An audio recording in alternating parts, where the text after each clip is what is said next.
Hey guys, I just saw a comment from someone asking me to analyze the current situation on RSR. I did a video on this coin maybe like a week ago or so. Not much has changed. But before I get into this, I should mention that if you're not subscribed and you want to be able to find this channel easily in the future, you got to subscribe, click the bell, and then click on all, and that way you'll be notified whenever I put out a new analysis video, right? I'm doing about two or three these videos every single day. Anyway, back to RSR. I'm currently on a weekly time frame. The ticker for this is just RSR. And as you can see, I mean, not much has changed. It's pretty much in the same structure that we were in the last video I did. So this is just a falling wedge. Got from its inception, like I don't know when this coin dropped, but this is all the way back to September 2020, right? Oh, sorry, August 2020. And then basically, yeah, just been a big falling wedge, which typically is a bullish pattern. I don't really know what's going on with this coin fundamentally. Maybe you guys, if you're aware, just fill me in the comments. But yeah, we haven't broken the structure yet. What we're forming, what could potentially be like a double bottom. I'm gonna put this down to the daily time frame, and what you'll see basically. So on the higher time frame, you'll see we're in this falling wedge, descending wedge. But we're also replicating that pattern on a smaller time frame as well. So this is the daily. So it's almost like we're forming a wedge within a wedge, right? And this could potentially end up being a double bottom. So if I look to the oscillators here, so you see, I mean, this is not considered to be a bullish divergence because we have a low, then we have a higher low, and we have a low, higher low. It kind of matches up. But just the fact that, we made, like, the first low came all the way down here, and the second low, which isn't that far off from here, is much higher. It's a sign of strength. Even the oscillator here, the RSI, is in like a falling wedge formation as well. So just keep an eye on this. Obviously, a break from this RSI is probably going to just align with the break from this falling wedge on the price. Again, these typically break upwards, and we are at the lower level of this larger falling wedge formation. So an upwards break would not surprise me. And then if we do break upwards, I mean, your main target is going to be this level right here, right? So I drew it as a range from the top of this kind of like previous high right here down to the previous level of support. So that's between, I'd say, around 0.002601 up to 0.002663. So just mark that on your chart if you want to trade this.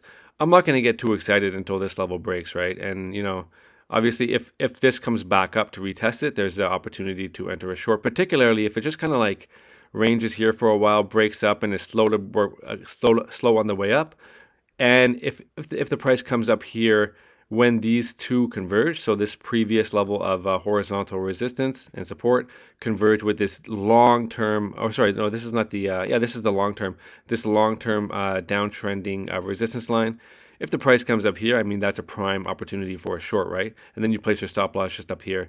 But yeah, until this level breaks, I'm not really too excited, right? And obviously this is the big line here, this downsloping level of resistance here. These two break, this breaks and this breaks, then you can look to higher targets, right?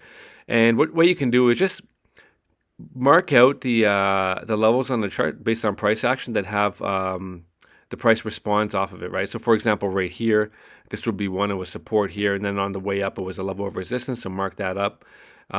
This level here is support and resistance. So just manually just take a horizontal line and mark these significant price levels. And then what you can do, take the Fibonacci retracement, run it from the top here down to the bottom, and then see how these levels line up with your with the levels that you mark, the horizontal levels that you mark. So for example, let's see here. Okay, right here, the 618. The 618, this is going to be a significant region, as you can see. So this served as a resistance level right here. So if the price comes back up here, this is going to be a main level. This 50% is another one where we have confluence between the Fibonacci and the price action. So look at this. As the price came up, we got a big sell-off right here. So obviously on the way up, the price is likely going to respond to this level as well because you have confluence with the previous price action. And the first level I would look to after these levels break would be up around here at the 382 as well. And then we do have confluence around this region as well.